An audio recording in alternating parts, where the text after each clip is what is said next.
নমস্কাৰ, মেধাশ্ৰেণীলৈ সকলোকে স্বাগতম জনাইছোঁ।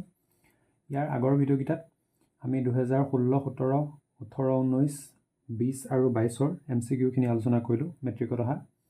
এতিয়া আমি মেট্ৰিকত অহা মানে মেট্ৰিক 2023ত অহা যিখিনি MCQ সেইখিনি আলোচনা কৰিম। আৰু আমি এই ভিডিঅ'টো ছমহীয়া পৰীক্ষাৰ পাৰ্চপেক্টিভত বনাইছোঁ, গতিকে তাৰ উপৰিও যিখিনি বস্তু আহিছে সেইখিনি এতিয়াৰ কাৰণে স্কিপ কৰি থোৱা আছে। ঠিক আছে, ষ্টাৰ্ট কৰিছোঁ। বস্তুখিনি হেল্পফুল হ'লে কমেণ্ট বক্সত জনাবা। বাকী ষ্টাৰ্ট কৰিছোঁ আৰু ভিডিঅ'টো লাইক কৰিবা দেই। অ'কে, ফাৰ্ষ্ট কুৱেশ্যন, তলৰ কোনটো ধাতুকল্পৰ উদাহৰণ নহয়? কোনটো মেটেলইড নহয়? মানে চিলিকন হয়, জাৰ্মেনিয়াম হয়, বৰন হয়, এলুমিনিয়াম নহয়। তো আনচাৰ কি হ'ব? Answer D, aluminium. এলুমিনিয়াম কি এটা ধাতু, অৰ্থাৎ এটা মেটেল। নেক্সট 2 নম্বৰ, তলৰ কোনটো যৌগক ছ'ডা এচিড অগ্নি নিৰ্বাপন যন্ত্ৰত ব্যৱহাৰ কৰা হয়? ছ'ডা ফায়াৰ এক্সটিংগুইশ্বাৰ কোনটো ইউজ কৰা হয়? Obviously sodium hydrogen carbonate. এইটো দুটা নাম আছে, এটা কয় ছ'ডিয়াম বাইকাৰ্বনেট আৰু এটা কয় ছ'ডিয়াম হাইড্ৰজেন কাৰ্বনেট। দুইটাই জানি ল'ব লাগে হাইড্ৰজেন কাৰ্বনেট। ঠিক আছে, অসমীয়াটো একেই হ'ব, জানিবাই, ইমান কেছ নাই। হাইড্ৰজেন কাৰ্বনেট, ঠিক আছে, হাইড্ৰজেন কাৰ্বনেট হয়, আগফালে ছ'ডিয়াম লগাব লাগে ন, ছ'ডিয়াম। অ'কে, বা বাই কাৰ্বনেট বুলিও ক'ব পাৰা। ঠিক আছে, ছ'ডিয়াম বাইকাৰ্বনেট হয় এইটো ফৰ্মুলাটো। নেক্সট আহি গ'ল তোমাৰ 3 নম্বৰ, বনস্পতিজাত দ্ৰব্যৰ পচন সাৰলৈ পৰিৱৰ্তন হোৱাটো তলৰ কোনটো শ্ৰেণীৰ বিক্ৰিয়াৰ উদাহৰণ? চেপ্টাৰ 1ত আছে। ঠিক আছে, কোনটো হ'ব? ডিকম্প'জিশ্যন অফ ভেজিটেবল মেটাৰ। কোনটো হ'ব? আমাৰ তাপবৰ্জ্য বিক্ৰিয়া বা এণ্ডোথাৰ্মিক ৰিয়েকশ্যন। নেক্সট আহিলোঁ 4 নম্বৰ, তলৰ কোনটো পৰম্পৰাগত শক্তিৰ উৎস? মানে যিটো বহু দিনৰ পৰা চলি আহিছে মানে। ঠিক আছে, নিউক্লিয় ভূতাপীয় গীততকৈ বায়ু শক্তি চবচে পুৰণা মানে। ঠিক আছে, গতিকে বায়ু শক্তি হ'ব আমাৰ পৰম্পৰাগত শক্তিৰ উৎস। নেক্সট 5 নম্বৰ, তলত উল্লিখিত কিহৰ বাবে চকুৰ লেন্সৰ বক্ৰতা পৰিৱৰ্তন হয়? গোটেইকেইটা পঢ়ি চাবা। আনচাৰ কি হয়? চিলিয়াৰী মাচল বা চিলিয়াৰী পেশী। ঠিক আছে, আৰু এইখিনি মানে কি ইয়াত মই বেছি এক্সপ্লেইন কৰি থকা নাই, কাৰণ বুকত ডাইৰেক্ট আছে, গতিকে ইয়াত বেছি এক্সপ্লেনেশ্যন নাই দিয়া। ছেকেণ্ড, নেক্সট কি আছে? অৱতল দাপোনত গঠিত প্ৰতিবিম্ব। এতিয়া চোৱা দেই, অৱতল দাপোন বুলি ক'লে দেখিবলৈ প্ৰায় এনেকুৱা হয়। ঠিক আছে, অৱতল দাপোনৰ এইটো হৈ গ'ল ফ'কাছ, এইটো যদি চেণ্টাৰ অফ কাৰ্ভেচাৰ হয় বা ভাস্কেন্দ্ৰ হয়, তেতিয়া চোৱা ইয়াত কি কৈছে? সৎ আৰু সংকুচিত। তো প্ৰতিবিম্বটো যদি ইয়াত থাকে, তেতিয়া লক্ষ্য বস্তুটো যদি ইয়াত থাকে, প্ৰতিবিম্ব ক'ত ফৰ্ম হ'ব? এইডাল যাব তোমাৰ ফ'কাছৰ মাজেদি, তাৰপৰা এইডাল যাব চিৰ মাজেদি। ঠিক আছে, চিৰ মাজেদি নগ'ল, সেয়া ধৰা চি মাজেদি। অ'কে, এতিয়া কি হ'ব? এতিয়া লক্ষ্য বস্তুটো অকণমানি হ'ব মানে। ঠিক আছে, লক্ষ্য বস্তুতকৈ মানে প্ৰতিবিম্বটো সৰু হ'ব। ঠিক আছে, এইটো ফাৰ্ষ্ট কেছ। নেক্সট আৰু কি কেছ আহিব পাৰে? এইখন ধৰা অৱতল দাপোনখন বেছি বেয়া হৈছে, ধৰা এনেকুৱা এখন ল'লোঁ অৱতল দাপোন বা কনকেভ লেন্স, মিৰৰ বা দাপোন। এইটো এফ ল'লোঁ, এইটো ধৰা চি ল'লোঁ। এতিয়া যদি ইয়াত ৰাখা, তেতিয়াহ'লে কি হ'ব? অবজেক্টটো ইয়াত যাব আৰু এইখন অকণ বহাব লাগিব, বাকী চি মাজেদি এনেকৈ ধৰা ইমেজটো প্ৰায় এনেকুৱা মানত বনিব মানে। ঠিক আছে, দুইটা কেছতে যিটো প্ৰতিবিম্ব বনিছে, প্ৰতিবিম্বটো উল্টা বনিছে। এইটো যদি লক্ষ্য বস্তু হয় এ বি আৰু এইটো যদি লক্ষ্য বস্তু হয় এ বি, তেতিয়াহ'লে প্ৰতিবিম্বটো প্ৰত্যেকবাৰ কি হয়? উল্টা বনে। দুইবাৰতে মানে কি হৈছে? প্ৰতিবিম্বটো উল্টা বনিছে, মানে কি সৎটোতো হৈছে। ঠিক আছে, আৰু এবাৰ কি হৈছে? এবাৰ অকণমানি হৈছে, সংকুচিত, ডিমিনিছড হৈছে, আৰু এবাৰ কি হৈছে? বিবৰ্ধিত বা এনলাৰ্জড হৈছে। ঠিক আছে, দুইটা এইটোও কাৰেক্ট হয় নাই? নেক্সট আৰু অপশ্যন কি হ'ব পাৰে? যদি ধৰা তোমাৰ এনেকুৱা অৱতল দাপোনখন এনেকুৱা আছে, এইটো তোমাৰ পি, এইটো তোমাৰ এফ, আৰু তোমাৰ ধৰা চিটো এইখিনিত যেনিবা। ঠিক আছে, এতিয়া যদি মই এটা লক্ষ্য বস্তু এফ আৰু পি মাজত বহাম, তেতিয়া লক্ষ্য বস্তুটো কি হ'ব? তোমাৰ এনেকুৱা ডাঙৰ হ'ব মানে। ঠিক আছে, মানে লক্ষ্য বস্তুটো নহয়, যিটো ইমেজটো বা যিটো তোমাৰ প্ৰতিবিম্বটো, সেইটো কি হ'ব? ডাঙৰ হ'ব।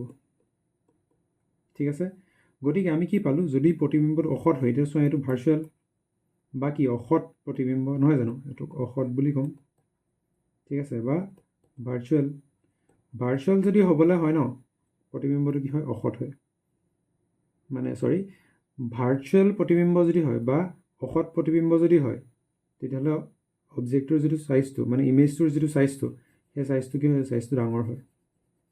ঠিক আছে গতিকে আমি এইটোৱে কাৰেক্ট কৰি থ'ম একচুৱেলি ক'ব গ'লেতো এইটোও কাৰেক্ট এইটোও কাৰেক্ট এইটোও কাৰেক্ট খালি কোনটো কেছত সুধিছে সেইটো ইম্পৰ্টেণ্ট নহয় জানো গতিকে এই দুটা আমি নহয় বুলি কিয় ক'ম কাৰণ ফিক্স নহয় মানে ঠিক আছে আৰু এইটো কিয় নহয় কাৰণ অৱতল দাপোনত তুমি অসৎ প্ৰতিবিম্বটো পাবা কিন্তু সংকুচিত নোপোৱা মানে ঠিক আছে সেইটো ডায়েগ্ৰামৰ পৰা আমি ডাইৰেক্ট চাই পেলাই ক'বই পাৰোঁ গতিকে তোমালোকৰ যদি ডায়েগ্ৰাম ক্লিয়াৰ থাকে এনেকুৱা কুৱেশ্যনত তুমি লাগি নধৰা ঠিক আছে গতিকে ডায়েগ্ৰামকেইটা ক্লিয়াৰ কৰিবা যদি বেছি দৰকাৰ পৰে মই দৰকাৰ হ'লে ভিডিঅ' এটা বনাই দিম মানে খালি সেয়াই কমেণ্ট কেইটামান সৰহকৈ পালে ভিডিঅ' এটা মই বনাই দিম মানে ঠিক আছে বাকীটো নহ'লেতো সেয়াই আৰু তো নেক্সট কুৱেশ্যন আহিছোঁ 7 নম্বৰ কি কৈছে কাছৰ প্ৰতিসৰণাংক 1.5 হ'লে পোহৰ দ্ৰুতি হ'ব চোৱা ফৰ্মুলাটো কি আছিলে যে n = c/v ঠিক আছে n = c/v n মানে কি প্ৰতিসৰণাংক ৰিফ্ৰেক্টিভ ইণ্ডেক্স নহয় জানো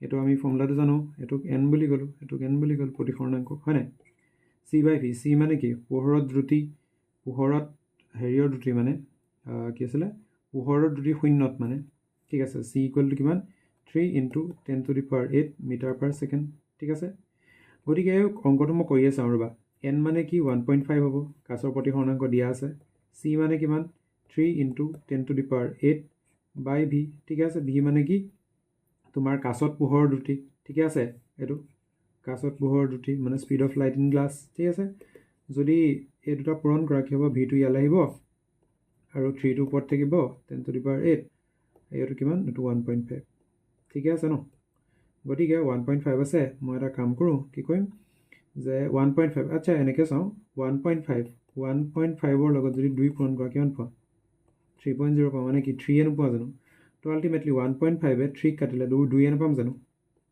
ঠিক আছে গতিকে কি হ'ব 2 × 10⁸ মিটাৰ/ছেকেণ্ড গতিকে আমাৰ কি হ'ব ফাৰ্ষ্টটো কাৰেক্ট নেক্সট গ্লুক'জৰ ভংগন ঘটি পাইৰুভেটলৈ পৰিৱৰ্তিত হয় ক'ত পৰিৱৰ্তিত হয় গ্লুক'জটো ক'ত ভাগে কোষ পৰশত বাকী চাইটোপ্লাজমত ঠিক আছে নেক্সট কুৱেশ্যন বেছিভাগ কোষীয় প্ৰক্ৰিয়াৰ কোষীয় মুদ্ৰা হৈছে কি ATP এইটো আমি জানোৱেই ঠিক আছে the currency of the cellular processes হয় স্নায়ুকোষৰ মাজৰ শূন্য ঠাইক বোলা হয় চাইনেপছ ঠিক আছে এইটো কাৰেক্ট এনচাৰ 11 নম্বৰ কোনটো উদ্ভিদ হৰম'ন ইয়াত কোনটো উদ্ভিদ হৰম'ন কৈছে ইনচুলিন অভিয়াছলি নহয় থাইৰক্সিন নহয় ডিঙিত থাকে ইষ্ট্ৰজেন নহয় ইষ্ট্ৰজইন জেন হ'ব লাগিছিলে এইটো নহয় হা তাৰপিছত চাইটোকাইনিন অভিয়াছলি হয় ন ডি কি হ'ব চাইটোকাইনিন আমাৰ কাৰেক্ট এনচাৰ উদ্ভিদ হৰম'ন হয় নেক্সট তোমালোকক এটা হোমৱৰ্ক দিছোঁ এই চাইটোকাইনিনে কি কৰে উদ্ভিদৰ কি কৰাত সহায় কৰে সেইটো তোমালোকে কমেণ্ট বক্সত লিখিবা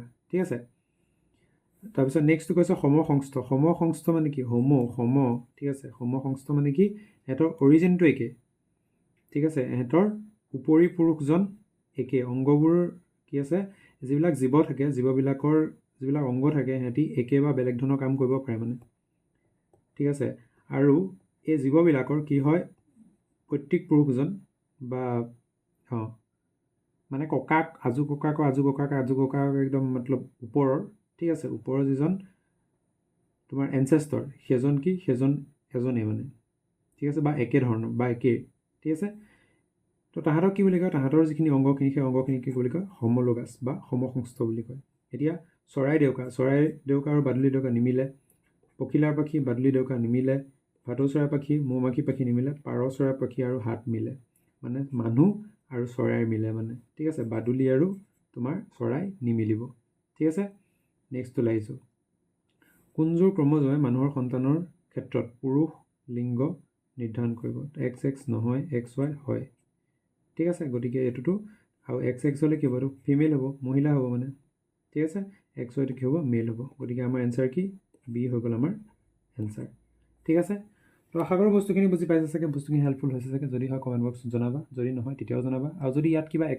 এক্সট্ৰা এক্সপ্লেনেশ্যন তোমালোকে বিচাৰা কমেণ্ট বক্সত জনাবা আৰু সেয়াই সিমানেই আছিলে thank you so' much for ৱাচিং ষ্টে কিউৰিয়াছ কিপ লাৰ্ণিং